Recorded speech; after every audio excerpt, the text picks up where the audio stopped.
বন্যরা বনে সুন্দর, কিন্তু বন্যরূপী মানে বৈশাচিক মানসিকতা যেই সব মানুষদের মধ্যে রয়েছে তারা সভ্য সমাজে কি ঘুরে বেড়ানো যোগ্য? তাদের ব্যবহার, আচার আচরণগুলো তো এই বন্য প্রাণীদের থেকেও অনেক নিচে। যাই হোক, এই শিশুদের সাথে আর প্রাণীদের সাথে সময় কাটাতে ভালো লাগে সবচেয়ে। মনটা উৎফুল্ল হয়ে ওঠে, এত নিষ্পাপ হয় তারা, কিন্তু অনেক ক্ষেত্রে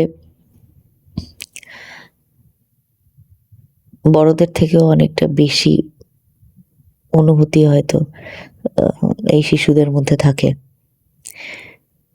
তারা ছোট বয়সে যেই জিনিসগুলোকে বুঝতে পারে, যে স্পর্শকাতর বিষয়গুলোকে তারা অনুভব করে, সেগুলো হয়তো আমরাও করে উঠতে পারবো না।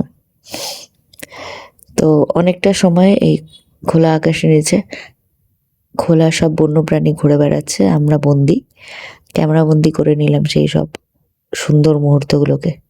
সবাই মিলে একসাথে আনন্দ করে কাটানো হলো সে দিনটা।